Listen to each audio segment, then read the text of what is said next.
Hi, everybody. It's Harvard lawyer Lee. I am really excited to have a very special guest today. I hope I don't butcher his name. He'll correct me if I do. We've been practicing beforehand. Shaham Das. How'd I do? Pretty good. It's pretty good. Shahom rather than ham, Shaham. but Shaham. it's all good. Close enough. You Yeah. get a B plus for that. My natural tendency is probably Shaham Dias, but I have to work against that. So you're a forensic psychiatrist from the UK, and today the people who are watch my channel already know we're going to be talking about Amber Heard and the psychiatric diagnoses that she had during the trial. So, and we're going to be talking about some of the behaviors, some of the most important evidence that came out. You already have done some videos on this. You have a really great channel, a YouTube channel, a Psych for Sore Minds. I love that name. Two Fantastic puns name. in one sentence. Yeah, that's really good. And you are my very first guest ever on the show. I've not Oh, wow. ever done this before, so I'm really excited to have you. I So feel honored, Lee. Thank you. good, good. Well, I just wanted to ask you, just a little bit, what is it that you do as a forensic psychiatrist? What do you do on a daily basis? Sure. So, just very briefly, a psychiatrist is a medical doctor who deals with mental illness. Forensic psychiatrist does that, but with people who specifically have committed crimes, usually violence or sexual offending. So, there's different kind of areas that forensic psychiatrists work in, like prisons, locked psychiatric units. So, I've done both of those things in the past, but currently I work as an expert witness.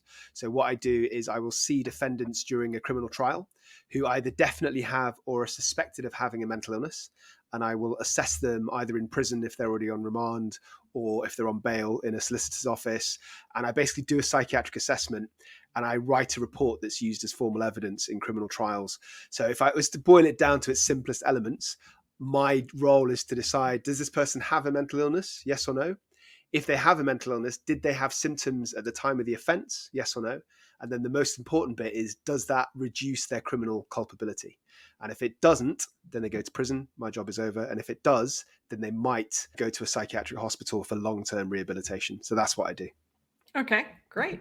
Do you work for the state? I mean, are you hired by the government to do this analysis?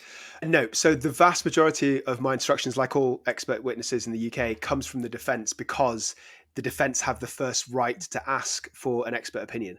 And it's only in cases where the CPS, so that's our Crown Prosecution Service, you just call it the prosecution, I think, only in cases where they disagree with that finding do they call their own expert witness. So that only happens, I'd say, around 10% of the time.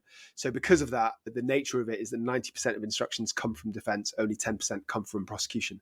So I do prosecution work as well occasionally, but there's not that much work from there compared to defense solicitors. Well, I will be interested to hear how the differences in the way your system works from the way our system works kind of play out as we do our interview. I wanted Sure. to start with what the diagnoses were. And she had Dr. Curry, who actually examined Amber Heard for 2 days, for 12 hours, came up with two different diagnoses. One was borderline personality disorder, and the other was histrionic personality disorder. Can you tell us a little bit about both of those, what they Sure. are, what they mean? Absolutely. So first of all, I'll tell you what a personality disorder is. So a mental illness is like a change in someone's baseline functioning. So for example, schizophrenia associated with hearing voices. Personality disorders often get conflated, but they're different. Personality disorder is ingrained. So it's when an individual has character flaws in themselves, which make it difficult for them to get on with people, to hold down jobs, to interact with the world, etc., etc. So that's in general what a personality disorder is. And then there's lots of different types. Borderline is probably one of the most well-known. It's also called emotionally unstable personality disorder. So the features are that people have, with this diagnosis, they have this fear of abandonment. They'll do almost anything to not be left alone. They are quite impulsive. They often self-harm. They're often quite impulsive in their acts, and they do things that can be quite harmful, like spending lots of money. They have what we call a shallow affect. So that means that they don't really feel emotions. Well, they don't keep onto emotions for a very long period of time. And they tend to have explosive kind of arguments and turbulent relationships. So already I'm sure you would acknowledge that some of those things do describe Amber Heard. Just a quick tangent from my experience of working with offenders. it's usually we have people that are antisocial personality disorder. People with borderline, they don't tend to want to offend, so they're not career criminals, but just at that moment they get so easily provoked that they lose their temper and they end up doing something they regret, as opposed to antisocial people who kind of intentionally offend. That's part of their lifestyle. So that's how I'd categorize borderline. Histrionic is basically what it sounds like. So it's somebody that loves being the center of attention. So somebody who's got a histrionic personality disorder is really open, really sensitive to criticism, always trying to be the center of attention. And they often manipulate those around them to be the center of attention. So to be specific, if it serves them, they will be your friend if you're popular or if they use you to get into a social circle.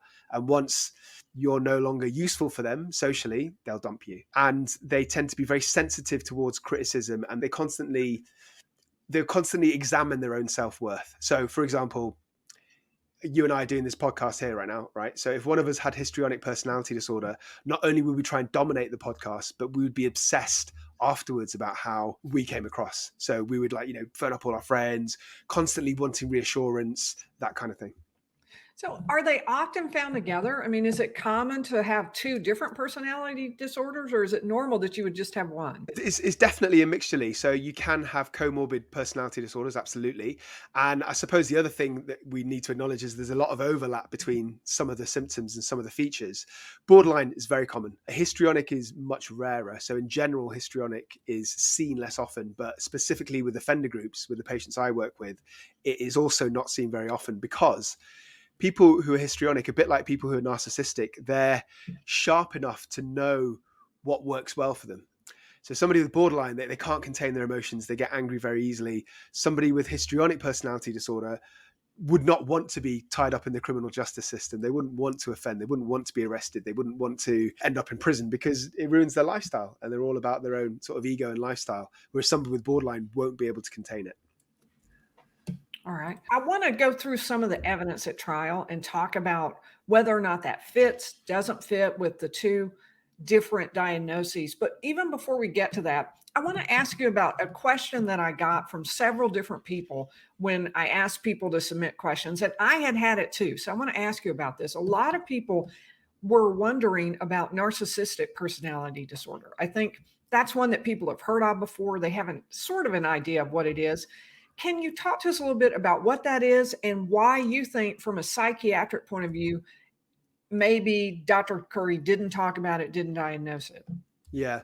So narcissistic personality disorder is actually very similar in ways to a histrionic personality disorder. I suppose the difference is that histrionic personality disorder, you always have to be the center of attention. Whereas with narcissistic personality disorder, you think highly of yourself, but you don't necessarily need to be the center of attention.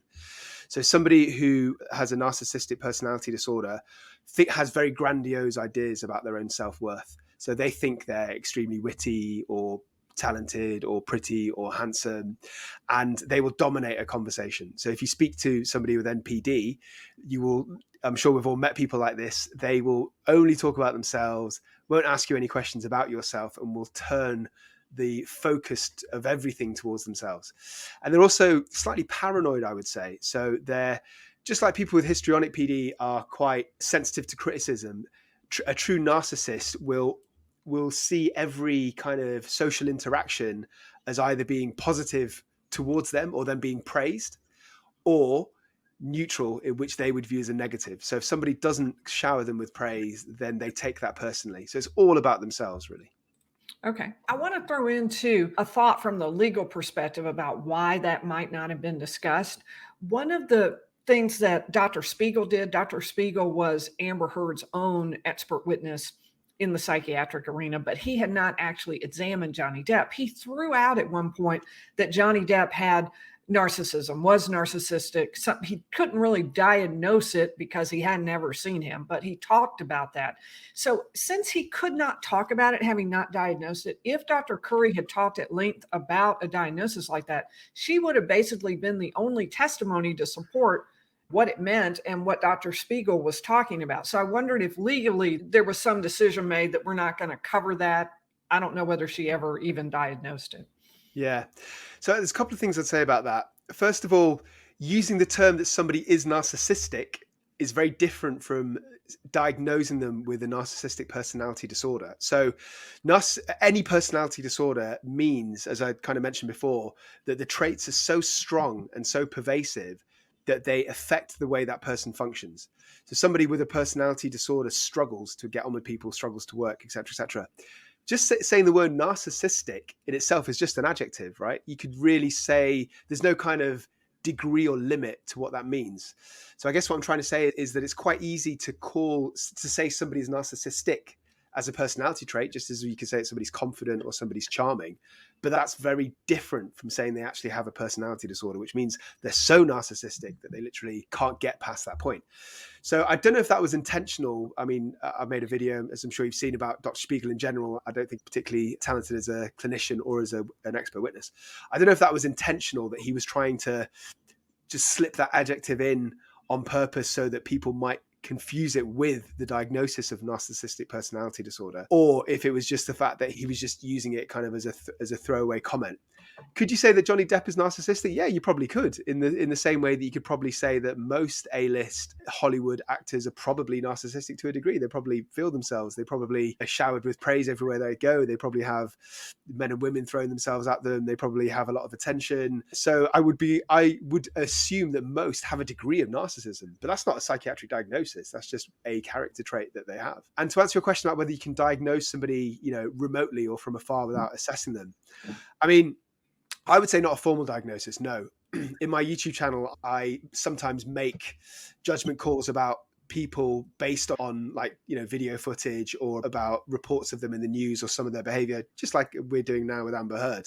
But that's very different from a YouTuber making a informal kind of spot diagnosis versus a formal diagnosis that's used in court. So I would argue that it's completely unreasonable to try and make a formal diagnosis of somebody for a court case if you've not met them in person and if you've not diagnosed them specifically. One of the things that was talked about during the trial was something that's an American version that you may not have in the UK, the Goldwater rule, the idea that there shouldn't be any sort of armchair diagnoses, is what I'll call them. Diagnoses of what it is that somebody has when you just see them talking on the news. And apparently it came from people talking about Barry Goldwater when he ran for president and talking about their opinions about what diagnoses he might have. So do you have anything similar to that in the UK? Yeah, so I choose to ignore it, probably to my own career detriment. So it is a rule that was, I think, instigated by the American Psychiatric Association. Our equivalent, which is called the Royal College of Psychiatrists here, supports it. So if you go on the website, it says that we support the Goldwater rule in media kind of analyses, but it's not a hard and fast rule. So you wouldn't get in trouble if you kind of broke that rule. But again, I'd like to think that the general public are intelligent enough to know when somebody like myself is got a degree of speculation and is talking in a broader sense versus somebody that's actually formally diagnosing somebody, either in the context of a trial or for some sort of medical report, or that actually goes in their medical notes. So I think there's a big difference. Let's talk about the psychiatric witnesses who testified at the Depp Heard trial, because they came from sort of a spectrum. You had Dr. Spiegel, who had not met with or done anything. You had Dr. Curry, who was more intimately involved with doing diagnoses of Amber Heard. And then, of course, you had Dr. Curry, who was Johnny Depp's side of that and who had also met for 12 hours, I believe it was, with Amber Heard. On the spectrum of that, which of those would be closest to a typical kind of analysis you would do? So for me, I would see, right. So the one thing that I think is really important that I think was almost missed or ignored in the Amber Heard Johnny Depp situation is reading the medical notes. So when I'm seeing somebody who, let's say, take an extreme case, so I see about 3 or 4 murder cases a year, and somebody's been accused of murder, and maybe their solicitor's suggesting that they've got some sort of psychotic illness or some sort of depression. The most important thing to me would be to look at their medical notes to see consistency, because anybody can say they're hearing voices. Anyone can say that they're, a bit depressed. So I think that was kind of missed in this case. Everybody's talking about, even the psychiatrist who I thought did very well, like Dr. Curry, did it from assessing that person only. There seems to be very little acknowledgement of their medical records. So to answer your question, I think that's the most important thing. But if you're actually talking about diagnosing somebody from a personal assessment, then absolutely, the more time you spend with them, the more accurate it's going to be. So if you're talking about Dr. Spiegel trying to diagnose Johnny Depp just from like watching video clips, in my view, that's completely invalid. But the other thing, which is a slightly uncomfortable truth, is that diagnosing somebody for a case, especially a defamation case where it's not about, severe mental illness like hearing voices, when it's actually about their personality traits, is in itself how do I put this nicely? I think it's a bit of a muddy area. It's a gray area because you're not likely to present absolutely truthfully if you're the subject, because you've got an agenda, right? If you're presenting to a psychiatrist because you've got a mental health problem and you want treatment, then you're going to be honest, because otherwise why indulge in the process? But if you're in a multi-million defamation trial, then I think it's fair to say that there's a risk that you've got an agenda to appear a certain way. On the legal side, the province of the jury. One of the things that is carefully guarded is everybody's got a role in a trial, and the jury's is to find the facts and to find who's telling the truth and who's not. And that's always carefully guarded. The judge can't get into that on appeal. They're not going to oversee that or correct that. That's always something that's going to be preserved for just the jury. So I could understand that because she had PTSD, there was a right to look at her records and to look at her and to analyze her and see whether or not she really had PTSD.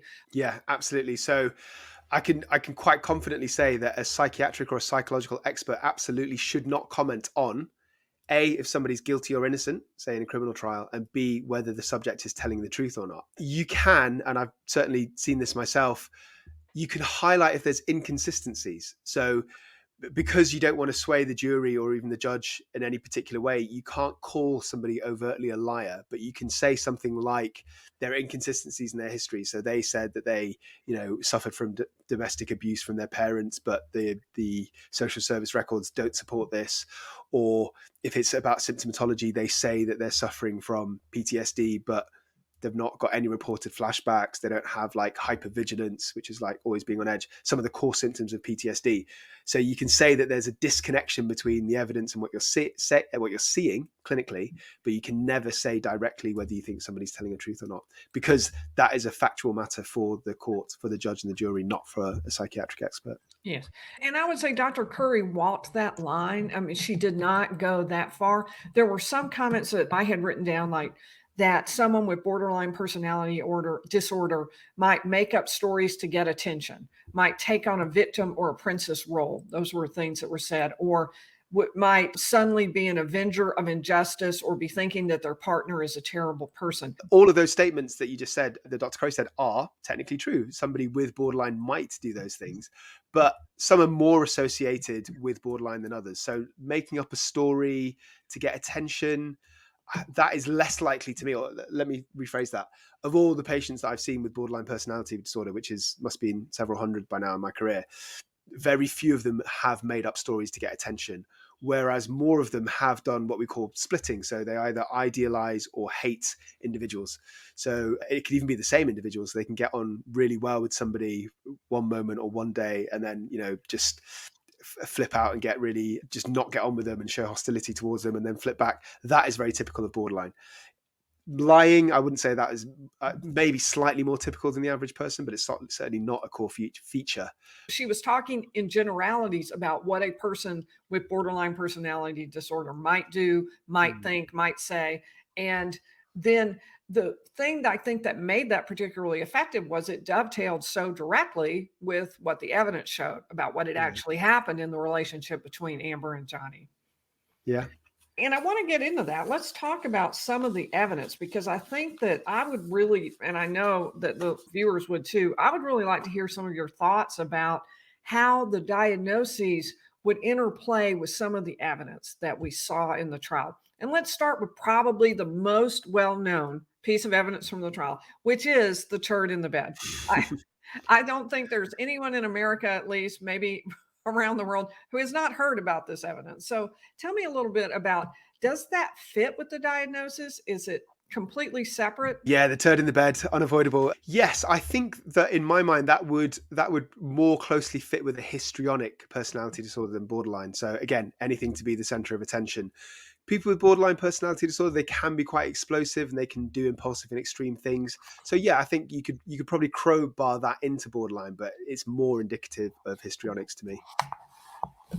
And one of the pieces of evidence that struck me particularly was when Camille Vasquez read down a list of text messages. Apparently, Johnny and Amber had a fight. Johnny left, and Amber sent him a series, I'm talking pages of unanswered text messages saying, where are you? Come home, come home, come home, come home. And then, start at the end, like, if you don't answer this, you're turning into a monster. She started talking about using the word monster. It just went on and on and on. And Camille just sort of read through this, and by the time she had read all that, it just seemed bizarre. Can you tell me a little bit about whether that fits into one of the diagnoses? Absolutely. So one of the core features of borderline personality disorder is this fear of abandonment. So what we often see is people who are in unhealthy situations, whether it's a relationship, whether it's like a household with their family, whether it's friends that are no good for them, that get them into trouble, get them using drugs, etc. And they really struggle to leave because this fear of abandonment. So sending multiple texts, even staying in the relationship, I would say, with Johnny Depp when they clearly aren't getting on, indicates that. So I think that is quite clearly a good match with borderline. Yeah. What about some of the uses of the terms? And both of them use some pretty harsh terms to describe each other. Does like the use of the word monster to describe Johnny, is any of that related? No, I would say that it isn't relatedly. It just because, again, from all my assessments, lots of people use derogatory terms, swear words, insults, and they don't have personality disorders and they don't have mental illnesses. It's just what people do in the heat of a moment. So I wouldn't necessarily say that is associated with any specific personality disorder. All right. What about the missing pictures and missing medical records? And by that, I mean, there were a lot of claims from Amber Heard about times when she had been abused by Johnny Depp. And she would say, I had bruises.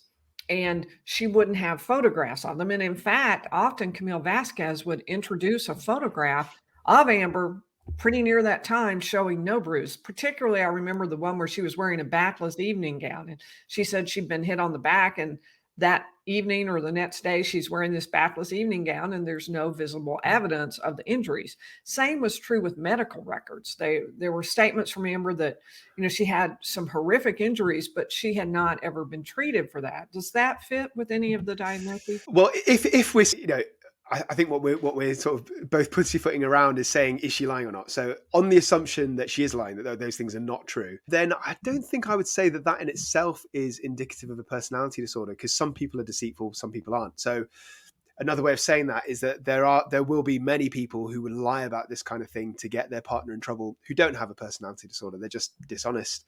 They have a warped moral compass. They have a lack of empathy. They don't care about society's norms, right and wrong, but they wouldn't have a personality disorder. So I think that is dishonesty. At a stretch, you could say that somebody who's histrionic, again, wants to get attention, but I don't think most people with histrionic personality disorder would lie. So I guess what I'm trying to say is I'm not saying it doesn't fit with those personality disorders. What I'm saying is that trait, lying, is more likely to be somebody who's naturally deceitful as opposed to somebody that's got one of these diagnoses. So then, for example, the TMZ evidence, one of the claims at the trial was that Amber Heard had faked a bruise. That would maybe be separate, and you would say that would be lying and really not connected to either of the personality disorders. But then another part was that when she went to get the TRO, against Johnny Depp, that she called TMZ, she or someone from her staff called TMZ, had them there ready to take a photograph and even told them which side to take the photograph of. She denied, of course, having made that phone call, but there was some pretty, I thought, compelling body language in questioning of her that was played at the trial and that came directly from her divorce deposition. Is that the sort of divide you're talking about? One's false, one's attention seeking? Yeah. So if she did make that call, and again, we're speculating here, but if she did make that call, then I would think it's fair to say that is quite histrionic. So that is something that is an easy way of getting attention. So that would fit in with histrionic personality disorder. Yeah.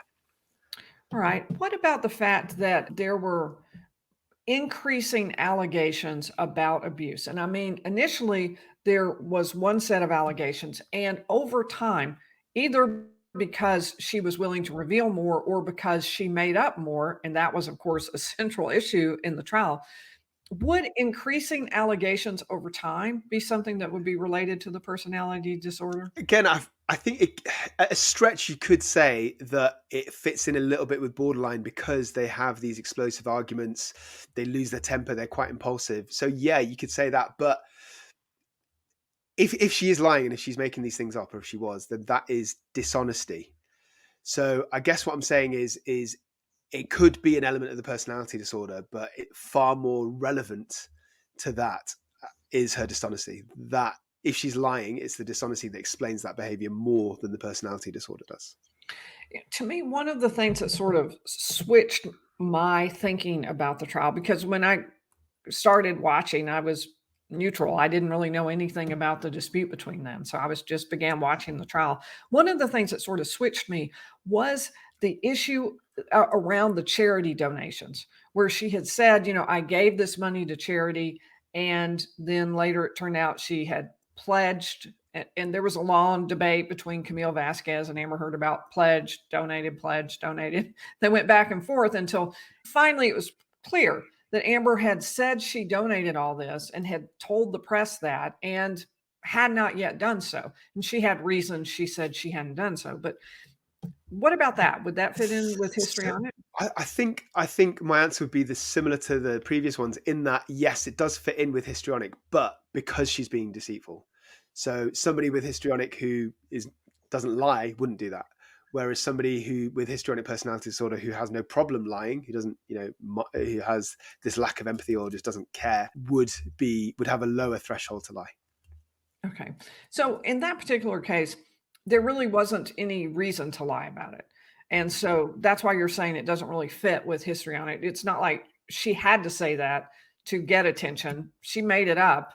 I think it just made her look. Then she just made it up for no reason. Yeah, I think it just made her look better, didn't it? It made her look Right. more generous than she actually was. So I suppose that would be the motivation. So it's that's pure deceit more than any kind of issues with Right. the personality. Right. Right. So what about throughout the marriage, there were photographs that she took of Johnny Depp in sort of embarrassing, compromising positions. There was one, for example, with ice cream melted on his lap, where she was showing that, he was passed out or drunk was what she was arguing. He said he was asleep. Does any of that interplay with the way relationships work with borderline or with histrionic personality disorder? Yeah, good question. I don't think I would necessarily match that with histrionic because it's not really people that are, with that histrionic PD always want to be the center of attention themselves. And this is more about so they would be more interested in making themselves look good rather than making their partner look bad. So I don't think it fits with that. Borderline, yeah, I think you could argue that they do tend to have these turbulent relationships. As I was saying before, they tend to idealize people at some times, then denigrate them at other times. So it's typical for them to be passionately in love and getting on really well with their partner one day, and then they have a mini argument, and then he hates their guts the next day, and then they reconcile, and they're kind of on and off, but more than the average person, more than is typical or normal. It's like really extreme depths of passions. So it's very feasible that somebody who is annoyed irritated with their partner, again, say in the context of an argument, or they feel they've been belittled, to go to extreme lengths more than the average person with borderline. So I think you could say there's a match there. Yeah. What would you typically see in a relationship? I mean, if someone let's divide them up. First, let's talk about borderline personality disorder. What are going to be some of the consequences in a relationship?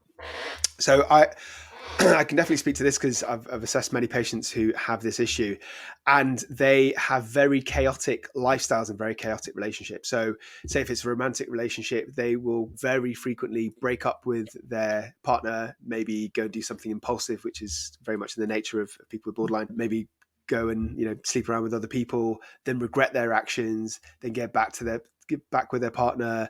Maybe they get on well for a couple of days, then they might have an explosive argument. There might be some physical violence, and so it's just like a tumultuous cycle of absolute turbulence. that is very typical of people that have borderline. I want to make this clearly that I'm talking about the extreme ends. So I think it would be very unfair of me and unkind to say that everybody with this diagnosis acts like this. That's not the case. It's the ones that I see that have such extreme personality disorders that they end up being arrested or end up being in prison for something like domestic violence. So I'm talking about the extreme versions. What about with histrionic personality disorder? How would that affect a relationship? I think people who are truly histrionic struggle to settle down into long-term relationships unless and until they find somebody that feeds their kind of narcissism. So if they are, they're people who put a lot of time and effort into their appearance and their looks, so they probably are relatively attractive, so they probably can get a partner fairly easily. But over time, whether that's weeks or months, because they're always the center of attention, because they don't really show that much empathy or even that much interest in their partner's daily life, they'll lose a lot of partners. But if they find somebody, and it could be I'm not talking about every single case, but there could be like a looks mismatch. So say, for example, you've got a man that's got histrionic personality disorder and is, very good looking, really into himself. He might have a string of girlfriends but never really connect with them because he's so egotistical. And then he might find a girlfriend who's not quite as attractive as him, but she wants to stay with him because she's in a relationship with unequal attraction, and he stays with her because she's willing to put up with him just being completely self-obsessed and talking about himself. So that's how a long-term relationship would look. I want to get to some of the questions because I asked folks to throw out some questions that they really wanted you to answer, and I promised to get to as many of them as I could. So let me do that. I got a question from Nathan Banks about whether or not we could trust Shannon Curry's testimony because she spent about 12 hours, I believe was the number, with Amber Heard, especially because she said Amber Heard was trying to display symptoms of PTSD. Can a good actor mislead a forensic psychologist? And what symptoms are hard to hide? How accurate is this testing? Yeah, I thought it was a great question. So yeah, it's a good question. I mean, I do think 12 hours is a very long time to assess somebody in person. When I'm doing my criminal work, I will only typically assess somebody for an hour or two. But, and I can't stress this enough, I'm confident in making my assessment in an hour because I've got all of the medical records. And if, for example, somebody's got a long history of schizophrenia, psychosis, they'll be in and out of hospital. It'll be very obvious. This is a slightly different situation. So you'll have to remind me, Lee, I've forgotten because it's been such a while since I made my videos. Did they actually look at Amber Heard's medical records and were they available? I can't say whether they looked at all of them. In general, the rule here in the US is that the medical records can be shown and reviewed and relied on by the expert witnesses, but they may not come in as medical records or be introduced if they have hearsay or if there are other reasons not to let them in. But that doesn't mean the expert hasn't seen them and hasn't reviewed them. So I can't fully answer what she looked at. Sure. Okay. So my answer would be that 12 hours is a very long time, but it's not. Let me put it this way. 12 hours and no review of the medical records is nowhere near as accurate as spending 1 hour with somebody when you've got the full medical records and they've presented to psychiatric services. So if Amber Heard genuinely did have PTSD and she's been assessed by it, she's had treatment for it, she's seen other psychiatrists who've elicited the symptoms in a clinical setting, not a trial setting, then I think that you could quite confidently diagnose that. To go to the part of the question about whether somebody can act it, yeah, I think they could. I mean, it goes without saying that, a Hollywood actress who's done quite well for herself is going to be better than the average person at faking symptoms of mental illness. I absolutely believe that.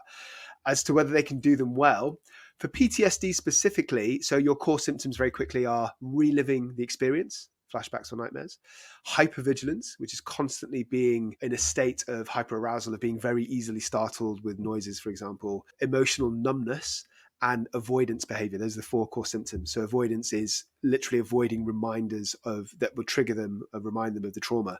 So I'm pretty sure you could, somebody who's intelligent enough and is driven enough and has done the research to know what the symptoms are, could probably fake that relatively well in 12 hours. Yeah.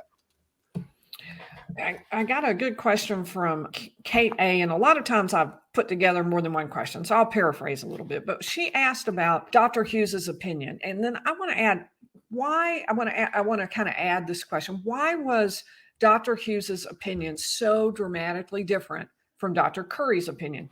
Was it just that they were hired to work for different sides? Is that the only explanation, or is there some other explanation? I mean, it's hard not to conclude that it is because they work for different sides because, right, let me put it this way. If you're working on assumption they're both very good clinicians and they're both very good at diagnosing somebody, and if they've assessed that same person roughly within the same period of time, and assuming that person's not intentionally acting very, very differently, and I don't think Amber Heard would. I think, if anything, she's got an agenda to, appear in a certain way, which is to be a victim. So that it wouldn't make any logical sense that she would present differently to the two psychiatrists. So if you rule out all of those things, then the only logical explanation, I think, is that they're working for other sides. So I'm sure you'll know this with your background, but for your viewers, any expert witness in the UK, in the US, is supposed to be completely objective and neutral. So no matter who is instructing them and who pays them, and I imagine in this case they probably got a very, very healthy paycheck considering how high profile it was, they're supposed to be completely neutral and write their reports for the court to help the court make its decision. They're not supposed to lean to one side or another. But there are, how do I put this? There are temptations. So it's very easy for some expert witnesses to not lie overtly, but to twist the evidence or to kind of, put emphasis on some symptoms but not others. So it comes to a diagnosis that's more helpful for their client. So, I mean, I can't sit here and say 100% that I know that's what happened with those two experts, because I don't, because I think only they actually fully know. But I mean, it's suspicious that they happen to have findings that help out their clients. Yeah. And I think in the US, I heard you say that on some of your videos. I think that there's less emphasis on the report of an expert being for the court. I don't really hear a lot of talk about that. You submit your side's expert report. Each side does that. Now, they are supposed to absolutely tell the truth. They aren't supposed to lie. They aren't supposed to make up evidence or slant evidence. So in that sense, they have a duty to tell the truth. But less maybe of an emphasis that they work for the court, which I think is the way that experts work from what you're saying in the UK. Yeah, but even like the behaviors that you were sort of listing earlier, and you were asking my opinion about whether they fit into the diagnosis, right? As I'm sure you could tell with some of my answers, there's lots of grey areas. I wasn't very completely decisive about most of the things that you're asking me because you could view them in slightly different ways. So the point I'm trying to make is that even with those behaviors, you could push them into a category of a diagnosis and make a fairly strong argument. So it's possible to not lie or fabricate, but to twist evidence or to guide evidence to have a finding for symptoms or against symptoms. Right, right. Okay, the next question I got was this mom, and I thought it was really interesting. She wanted to know, do you think she still really loves him? Remember, she said, I still love him. What do you think Yeah. about That's really hard for me to know, because the reason I'm struggling to answer this is because we know that she can be quite deceitful, right? I mean, she's barefaced lied several times in court. So, and she does it quite convincingly. Like, we know she's lying because we've seen evidence to the contrary. But had we not seen that evidence, had there been no evidence, then I think most people would probably have believed her. So I suppose what I'm trying to say is it's quite hard to say because she is, I think, fairly good at lying. Does she still love him? I mean, it was like I was saying before, people who have borderline personality disorder, they have this fear of abandonment. So even after relationships end, even after all this sort of controversy and turbulence, it's very possible that she does still love him to a degree. And also, I think it's fair to say that people with personality disorders might struggle to understand love in the same way that we do. So if we have for example, if we were in a abusive relationship, right? The average person, it might take a while, and there are lots of reasons why people stay in relationships, but when they're over, the average person might be quite glad that it's over and they might want to put it behind them, get on with the rest of their lives. The average person with severe borderline personality disorder would really struggle to actually leave, even when it's over.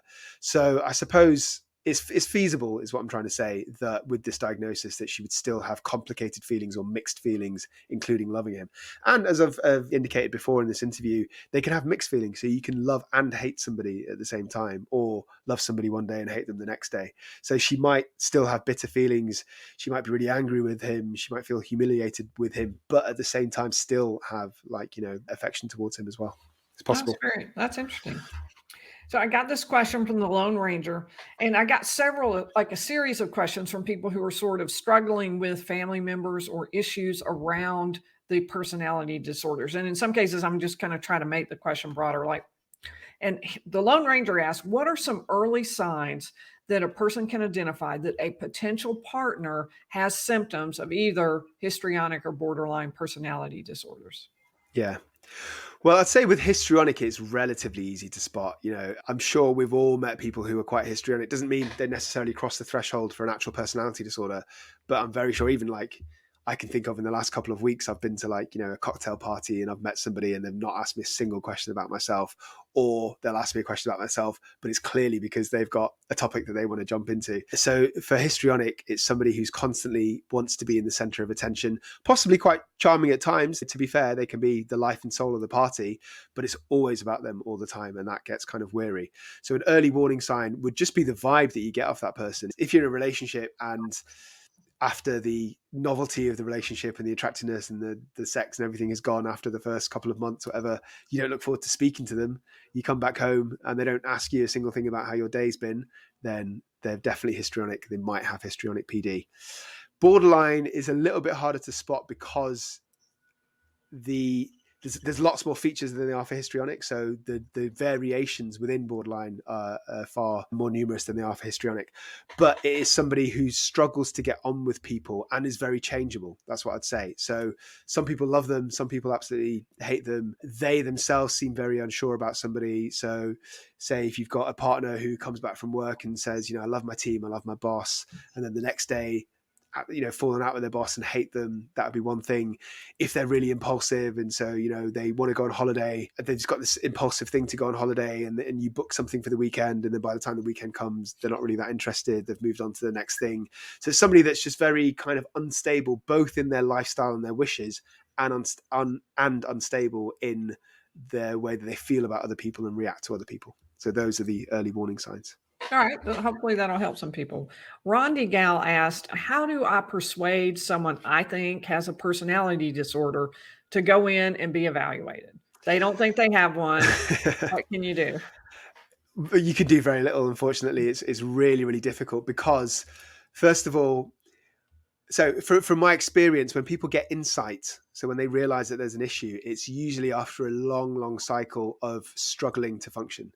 So somebody typically with borderline might have failed relationship over and over and over again, have these, explosive arguments, fall out with their friends, then make new friends, then, fall out with their new friends, then get back together, all friends.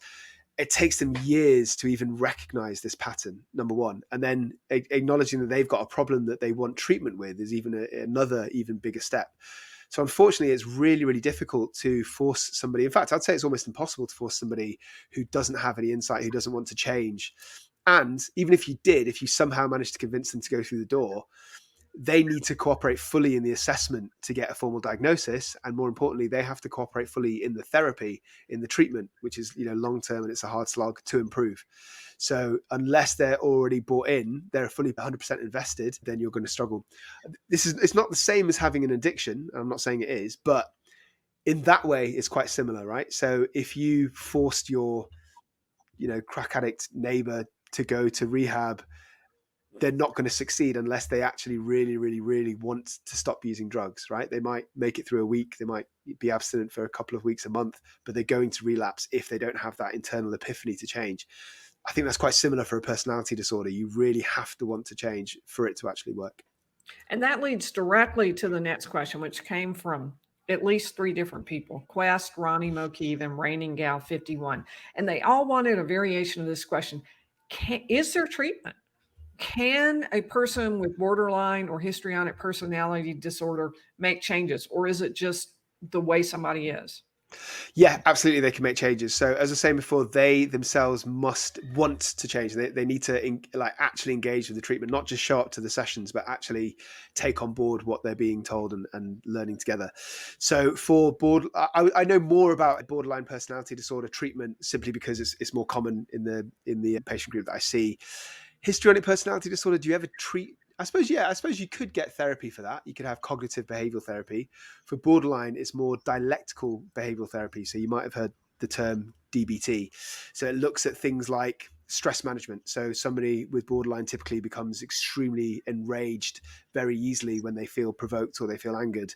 Whereas with this type of therapy, you look at ways to calm yourself down, to realize when you're getting agitated, look at healthier ways to kind of contain that anger. So yeah, there is treatment, but it's hard. It's a hard slog. So let's think about it. We're literally talking about changing your personality. That's what we're talking about. So that's never going to happen overnight. From my experience, the fastest I've ever seen it to be effective is probably more than 6 months, probably about a year, and often it's several years. And sometimes people relapse and remit, so they get over some of their behaviors and personality traits. So I'll be specific for borderline, self-harming, taking drugs, and they're fine for a year, 2 years, and then sometimes due to a stressful situation, they will relapse. So I guess what I'm saying is it's not always very linear. It's not like they go to therapy and they're cured and that's it. Sometimes they go to therapy, they go into remission for months or years, and then they slip back into their own patterns and have to redo it again, much like addicts, I would say. I'm not saying they're the same thing, but I suppose in terms of the treatment, they're very similar. One of Joey and Tom both asked a variation of it. I'm going to expand it, not focus it on Amber or her relationships, but tell me about people around somebody with these disorders. What are some of the effects that would happen to somebody who had a relationship with somebody with borderline or histrionic personality disorder? Yeah. I suppose my answer to that would be it depends on what that relationship is based on, right? So if you yourself liked the thrill and the excitement of being around somebody with borderline personality disorder, then you'll probably want to keep that person in your life. You might think they're a bit of an asshole sometimes, and they say and do erratic things or insult you sometimes, but they're also quite fun to be around. So I guess what I'm saying is if you enjoy that in your life, you're probably not really going to care that much. You're probably going to see them as an extreme personality that changes quite a lot, but you're still going to want to be around them. And similarly, if you're around somebody that's histrionic, you probably are fed up of some of their behavior because they never, as I said before, they never seem to care about you. They don't show you much empathy.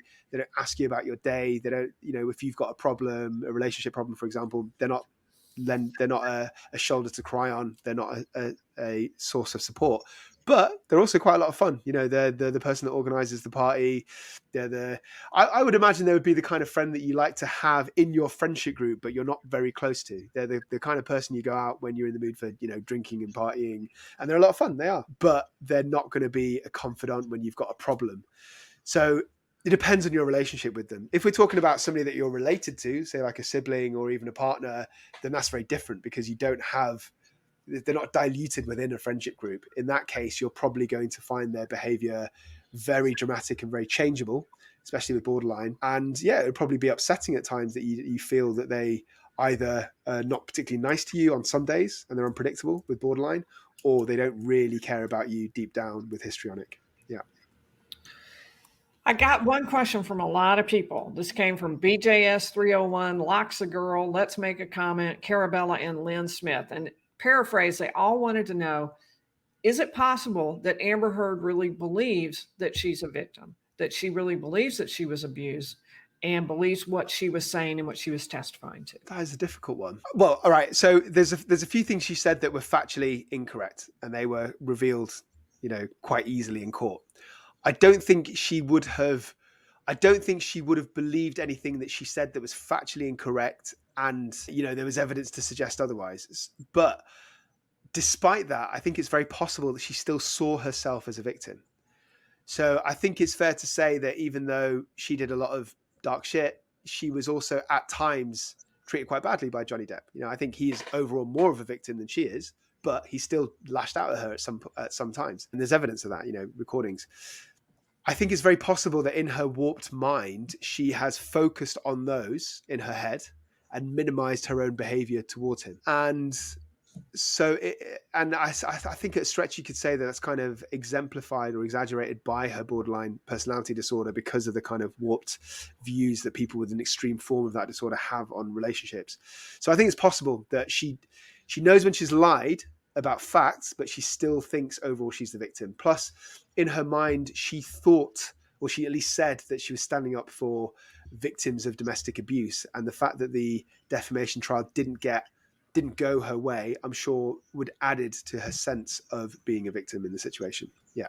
And after the trial, we saw her press release and her tour when she was on Dateline, her tour by her attorney who went out, and they all said pretty much the same thing, which is, I was telling the truth. I wasn't believed. That's not fair. I should have been believed because I was telling the truth. We have seen that continue after the trial, and I got lots of questions from Soma Kumar, Alice in Wonderland, Yael Belinder, Chris Fields, Richard Best. They all wanted to know, does this ever end? I mean, is it possible for someone like Johnny, who's been in a relationship like this, to extract themselves? Is it possible for the person with the borderline personality disorder to stop being interested in and pursuing? Or is this something likely to continue on and on?